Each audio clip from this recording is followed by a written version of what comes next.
नमस्कार विद्यार्थी मित्रांनो, DRT लेक्चर्स या यूट्यूब चॅनलमध्ये आपल्या सर्वांचे हार्दिक स्वागत आहे. पाठीमागच्या लेक्चर्सला आपण भूगोलातील एक महत्त्वाच्या काही प्रश्नांची क्वेश्चन बँक बघत होतो. याच्यामध्ये आपण क्वेश्चन बँकचा 7वा भाग बघितलेला होता, ज्याच्यामध्ये आपण एकूण 10 प्रश्न बघितले. जे प्रश्न विविध प्रकारच्या स्पर्धा परीक्षांच्यामध्ये, पूर्व आणि मुख्य परीक्षांच्यामध्ये वारंवार विचारले गेलेले आहेत. त्या प्रश्नांचे आपण प्रश्नांच्या उत्तरासहित त्याचं स्पष्टीकरण या सर्वांची माहिती आपण पाठीमागच्या 7 भागांच्यामध्ये बघितलेली आहे. अशाच 10 प्रश्नांची क्वेश्चन बँक आपल्याला या 8व्या भाग, हा जो क्वेश्चन बँकचा 8वा भाग आहे याच्यामध्ये बघायचे आहे. याच्यामध्ये जे दिले गेलेले प्रश्न आहेत ते प्रश्न भारताच्या भूगोलाच्या संदर्भात आहेत आणि ते प्राकृतिक भूगोलाशी संबंधित आहेत. ते प्रश्न परीक्षेमध्ये वारंवार विचारले गेलेले आहेत. त्या प्रश्नांचे विषयात आपल्याला या ठिकाणी माहिती बघायची आहे. तर याच्या संदर्भात जो पहिला प्रश्न आहे, तो पहिला प्रश्न आपल्या पृथ्वीवरती असणारी जी सूर्यमाला आहे याच्याशी संबंधित आहे. तो प्रश्न काय बघा, the earth is the largest distance from the sun on. आता हे जे आपण सूर्य आणि पृथ्वी यांच्यामध्ये असणारी जी अंतरावरून ठरणारी ज्या दिशा आहेत किंवा स्थिती आहेत त्याच्यामधील अपभू आणि उपभू स्थिती जी आहे, अपभू स्थिती आणि उपभू स्थिती काय आहे, कशी असते, अपभू स्थिती कोणती, उपभू स्थिती कोणती, हे सर्व आपण पाठीमागच्या काही लेक्चर्समध्ये बघितलेले. त्याची लिंक खाली डिस्क्रिप्शन बॉक्समध्ये दिलेली आहे, तुम्ही त्या ठिकाणी जाऊन बघू शकता. आता या ठिकाणी ज्यावेळेला सूर्याची अपभू स्थिती असते, ज्यावेळेला सूर्य आणि पृथ्वी यांच्यामध्ये जास्तीत जास्त अंतर असतो, तो दिवस कोणता, अशा प्रकारचा प्रश्न आहे. The earth is the largest distance from the sun on. आता याच्या संदर्भात 4 खाली पर्याय दिलेले आहेत. ए आहे जून 21, बी आहे जानेवारी 3 आणि सी जुलै 4 आणि डी आहे सप्टेंबर 23. आता याचं अचूक उत्तर आहे सी जुलै 4. आता जुलै महिन्यातल्या 4 तारखेला पृथ्वी आणि सूर्य यांच्यामध्ये जास्तीत जास्त अंतर असलेलं आपल्याला पाहायला मिळतं. दुसरा प्रश्न आहे, which of the following is the trans Himalayan river. आता आपल्या भारतातील ज्या नद्या आहेत त्या नद्यांशी संबंधित आहे, नदी प्रणाली जी आहे नदी प्रणालीशी संबंधित हा प्रश्न आहे. प्रश्न काय बघा, which of the following trans Himalayan river. आता ट्रान्स हिमालय म्हणजे हिमालयाच्या विरुद्ध दिशेला वाहणारी ज्या नद्या आहेत त्या नद्यांशी संबंधित हा प्रश्न आहे. याच्या रिलेटेड 4 पर्याय या ठिकाणी दिलेले आहेत. ए आहे गंगा, बी यमुना, सी सतलज आणि डी आहे रावी. आता प्रश्न काय बघा परत एकदा, which of the following is a trans Himalayan river. Trans Himalayan river या कोणत्या आहेत याच्याशी आता याचं एक्सप्लेनेशन काय बघा. आता याचं अचूक उत्तर आहे सी सतलज. आता सतलज ही नदी काय आहे, कारण Sutlej is a trans Himalayan river. Trans Himalayan river originate beyond the great Himalaya. तर हिमालयाचे जे 3 भाग आहेत, एक आहे ग्रेटर हिमालया, दुसरा लेसर हिमालय आणि तिसरा शिवालिक टेकड्या. आता याच्यामधील 3 हिमालयातील जो ग्रेटर हिमालय आहे, जो हिमालयाचा सर्वात उंच भाग आहे, त्या ग्रेटर हिमालयातून या सतलज नदीचा उगम होतो आणि सतलज नदी त्या ठिकाणी उगम पावून हिमालयाच्या विरुद्ध दिशेला येऊन सिंधू नदीला मिळते. म्हणून या ठिकाणी जी ट्रान्स हिमालयन रिव्हर जी आहे ती ट्रान्स हिमालयन रिव्हर म्हणून आपण सतलज नदीला ओळखतो. आता ही जी सतलज नदी आहे त्या सतलज नदीचा उगम ट्रान्स हिमालयात ग्रेटर हिमालयामध्ये होतो. त्याचबरोबर ती इंडस नदीला म्हणजे सिंधू नदीला मिळते. त्या ठिकाणी सिंधू नदी दोन्हीचा संगम होतो आणि त्यानंतर त्या ठिकाणी ती उगम पुढं प्रवाहित होते. तर जशी सतलज नदी जी आहे ती सतलज नदी ही जशी ट्रान्स हिमालयन रिव्हर आहे, त्याचबरोबर ब्रह्मपुत्रा ही सुद्धा ट्रान्स हिमालयन रिव्हर आहे, की जी नदी हिमालयाच्या वरच्या भागामध्ये म्हणजे आपण जो हिमालय बघतो त्या हिमालयाच्या या रांगेतील वरच्या भागामध्ये उगम पावून खाली येते. ही जशी सतलज आहे त्याचप्रमाणे ब्रह्मपुत्रा नदीसुद्धा तशाच प्रकारची आहे. म्हणून या ठिकाणी 2 नद्या या ट्रान्स हिमालयन रिव्हर असलेल्या आपल्याला पाहायला मिळतं. तिसरा प्रश्न काय बघा, तिसरा प्रश्न आहे the Almatti is on the river. आता अलमट्टी हे जे काय आहे, तर अलमट्टी हे आपल्या भारतातील जी प्रमुख धरणं आहेत त्या प्रमुख धरणांच्या मधील अलमट्टी हे एक धरण आहे. आता अलमट्टी धरण कोणत्या नदीवरती आहे अशा प्रकारचा या ठिकाणी प्रश्न आहे. आता याचे 4 पर्याय दिलेले आहेत. ए आहे गोदावरी, बी कावेरी, सी कृष्णा आणि डी आहे महानदी. आता याच्यातील जर आपण बघितलं तर या वेगवेगळ्या नद्या आहेत, त्या नद्या आपल्या भारतातील वेगवेगळ्या भागांच्यामध्ये वाहताना दिसतात. 4ही नद्या बारमाही स्वरूपाच्या आहेत. गोदावरी नदी आपल्या भारतातील सर्वात लांब नदी आहे. कावेरी दक्षिण भारतातील आहे.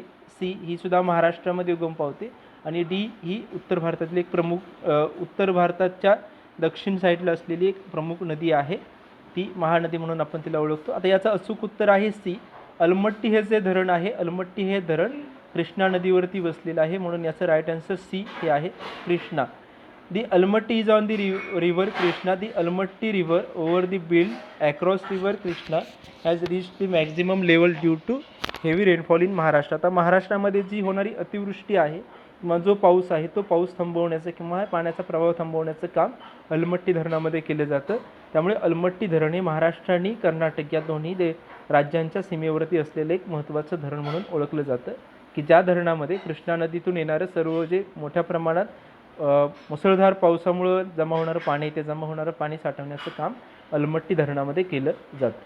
चौथा प्रश्न काय बघा, which of the following is the inland river in port.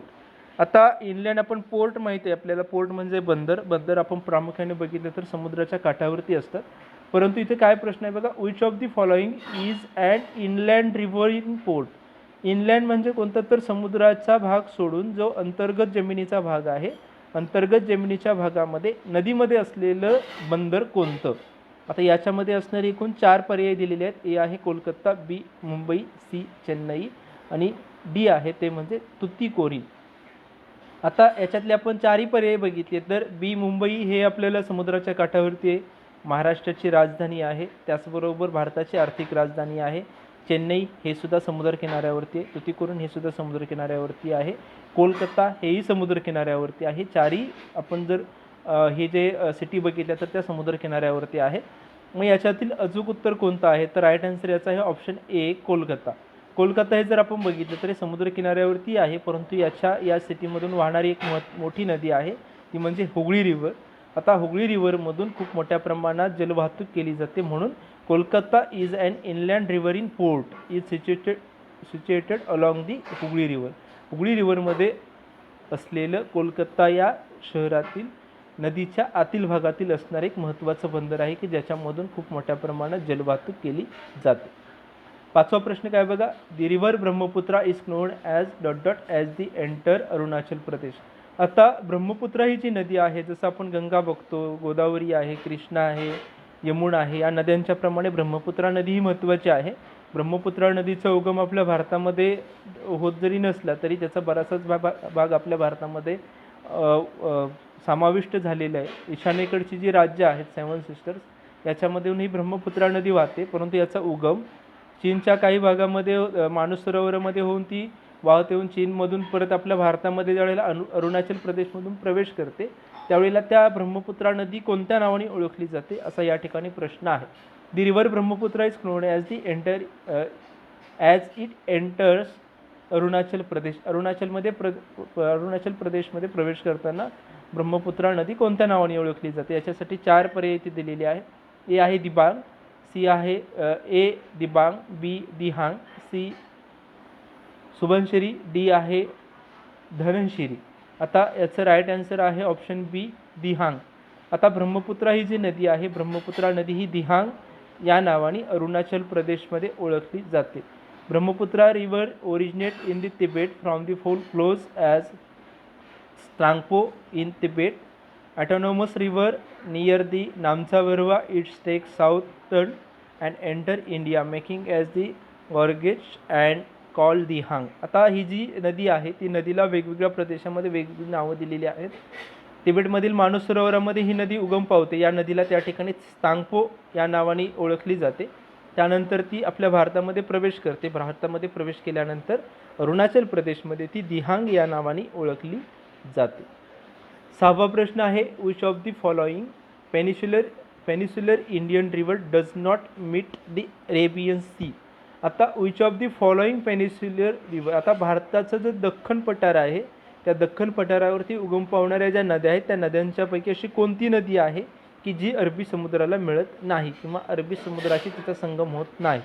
आता 4 या ठिकाणी पर्याय दिलेले आहेत. ए आहे पेरियार, बी कावेरी, सी नर्मदा आणि डी आहे तापी.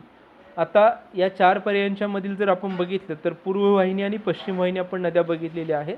भारतामधील असणाऱ्या हिमालयात उगम पावणाऱ्या नद्या दख्खनच्या पठारावरील पूर्व वाहिनी आणि पश्चिम वाहिनी. ज्या पूर्व वाहिनी आहेत त्या बंगालच्या उपसागराला मिळतात, पश्चिम वाहिनी आहेत त्या अरबी समुद्राला मिळतात. आता जर पश्चिम वाहिनी नद्या बघितल्या तर नर्मदा, तापी आणि पेरियार या प्रमुख पश्चिम वाहिनी नद्या आहेत. नर्मदा, तापी या नद्या आपण बघितलं तर महाराष्ट्र आणि मध्य प्रदेशात दोन्ही राज्यांच्या सीमेवरती वाहणाऱ्या नद्या आहेत. पेरियार दक्षिण भारतातील एक महत्त्वाची नदी आहे. या तिन्ही नद्या उगम पावून या प्रामुख्याने अरबी समुद्राला येऊन मिळतात. या पश्चिम वाहिनी नद्या आहेत. तर एकमेव नदी ही कावेरी ही जी आहे ती कावेरी नदी या ठिकाणी दक्षिण भारतातील पर्वतरांगांच्या मध्ये उगम पावते आणि बंगालच्या उपसागराला मिळते. म्हणून याचं राईट आन्सर बी आहे. बी ही नदी अरेबियन सीला मिळत नाही. Kaveri reverse is the Brahmagiri hills in Karnataka and flows throughout the Karnataka and Tamil Nadu, drains into the Bay of Bengal. आता ही जी कावेरी रिव्हर आहे ती ब्रह्मगिरी पर्वतरांगांच्या मध्ये उगम पावते आणि ती वाहत जाऊन कर्नाटक आणि तामिळनाडू या राज्यांच्या मधून वाहत जाऊन बंगालच्या उपसागराला मिळते. म्हणून याचा राईट आन्सर बी आहे कावेरी. 7वा प्रश्न आहे Guwahati is situated on the bank of the river. आता गुवाहाटी हे जे प्रमुख ठिकाण आहे ते ठिकाण कोणत्या नदीच्या काठावरती वसलेले, याच्या रिलेटेड 4 ऑप्शन दिलेले आहेत. ए हिंसा, बी ब्रह्मपुत्रा, सी हुगळी आणि डी आहे स्ट्रोन. तर याचं राईट आन्सर आहे B Brahmaputra. Guwahati is an important city situated in the foot hills of the Shillong प्लॅट्यून.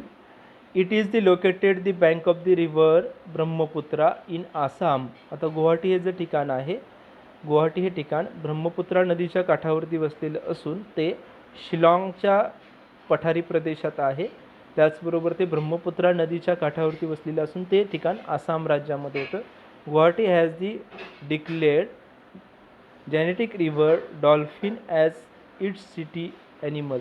आता या ठिकाणी नदीमध्ये आढळणारा एक डॉल्फिन जो आहे तो डॉल्फिन या ठिकाणी खूप मोठ्या प्रमाणात आढळतो या सिटीच्या भागामध्ये. म्हणून या ठिकाणी गुवाहाटी हे जर ठिकाण बघितलं तर ते ब्रह्मपुत्रा नदीच्या काठावरती बसलेलं महत्त्वाचं शहर असलेलं पाहायला मिळतं. 8वा प्रश्न आहे the point of origin in Indus river is. आता point of origin of Indus river आहे, इंडस म्हणजे जी सिंधू नदी आहे त्या सिंधू नदीचं उगमस्थान कुठं आहे. तर याच्याशी रिलेटेड 4 ऑप्शन आहेत. ए आहे Hindukush mountain, B Himalayan range, C Karakoram range आणि डी आहे माउंट कैलाश. आता याचं राईट आन्सर आहे D mount Kailash. Indus river originate is the south western Tibet near lake Mansarovar in the mount Kailash range. 5 major tributaries of the Indus are Beas, Chenab, Jhelum, Ravi and Sutlej. आता जर आपण बघितलं तर ही जी सतलज नदी आहे त्या सतलज नदीबरोबर बियास, चिनाब, झेनब आणि रावी या 5 नद्या सिंधू नदीच्या प्रमुख उपनद्या आहेत. ही जी सिंधू नदी आहे त्या सिंधू नदीचा उगम जर आपण बघितला तर तो मानसरोवरामध्ये होतो आणि तो कैलास पर्वतरांगी आहे त्या कैलास पर्वतरांगेच्या भागामध्ये होत असलेला आपल्याला पाहायला मिळतो. पुढचा प्रश्न आहे which one of the following cities is not located on the bank of river Ganga. Which one of the following city is not located on the bank of river Ganga. आता गंगा नदीच्या जो किनारपट्टीचा भाग आहे त्या किनारपट्टीच्या भागामध्ये कोणतं शहर वसलेलं नाही. याच्याशी रिलेटेड 4 ऑप्शन दिलेले आहेत. ए आहे फतेपूर, बी आहे भागलपूर, सी आहे उत्तरकाशी आणि डी आहे कानपूर. आता याचं राईट आन्सर आहे सी उत्तरकाशी. उत्तरकाशी घ्या बघा. Uttarkashi is not located on the bank of river Ganga. Uttarkashi situated on the bank of river Bhagirathi at on the latitude of 1058 metre above the sea level. आता ही जी उत्तरकाशी ही जी सिटी आहे, प्रमुख शहर आहे, हे प्रमुख शहर गंगा नदीच्या काठावरती वसलेलं नसून ते उत्तरकाशी हे शहर भागीरथी या नदीच्या काठावरती वसलेले असून ते समुद्रसपाटीपासून 1158 मीटर उंचीवरती आहे. म्हणून याचं अचूक उत्तर जे आहे त्याचं अचूक उत्तर हे सी असलेलं पाहायला मिळतं, कारण ते शहर भगीरथी या नदीच्या काठावरती वसलेलं आहे. 10वा प्रश्न काय बघा. Surat is located on the bank of which river. Surat हे जे शहर आहे जे आपल्या गुजरात, आपल्या महाराष्ट्राच्या उत्तरेला असणारं एक महत्त्वाचं शहर आहे, ते कुठं वसलेलं आहे, कोणत्या नदीच्या काठावरती आहे. याच्याशी रिलेटेड 4 आहेत, 4 प्रश्न पर्याय आहेत. ए आहे नर्मदा, बी सरस्वती, शरावती, सी माही आणि डी तापी. आता याचं राईट आन्सर आहे ऑप्शन डी तापी. तापी ताप्ती और Tapi river flows on the east to west throughout the state of Madhya Pradesh, Maharashtra and Gujarat. Surat city is in Gujarat, located on the river of this river, bank of this river. आता आपण जर बघितलं तर नर्मदा, शरावती, माही आणि ताप्ती या 4 नद्या ह्या महत्त्वाच्या नद्या आहेत. तापी आणि तप्ती या दोन्ही नद्या नसून एकच नाव आहे. ते आपल्या महाराष्ट्राच्या उत्तरेकडून महाराष्ट्र आणि मध्य प्रदेश या दोन्ही राज्यांच्या सीमेवरून वाहणाऱ्या नद्या नर्मदा आणि ताप्ती म्हणजे तापी या आहेत. शरावती आणि माही या नद्या आपल्या उत्तरेला वाहत नसून आपण जर बघितलं तर महाराष्ट्राच्या आणि गुजरात आणि मध्य प्रदेश या राज्यांच्या किनारपट्टीवरून वाहणाऱ्या या प्रमुख नद्या आहेत. याच्यातील जर आपण बघितलं तर तापी नदी जी आहे त्या तापी नदीच्या काठावरती बसलेलं हे सुरत हे एक महत्त्वाचं शहर असलेलं आपल्याला पाहायला मिळतं. अशा प्रकारे आपण या ठिकाणी वारंवार परीक्षेसाठी विचारले गेलेले 10 प्रश्न बघितलेले आहेत. याच्या संदर्भात जर तुमच्या काही शंका असतील तर तुम्ही कमेंट बॉक्समध्ये लिहू शकता. त्याचबरोबर व्हिडिओ आवडल्यास लाईक करा, शेअर करा आणि जास्तीत जास्त सबस्क्राईब करा. थँक्यू.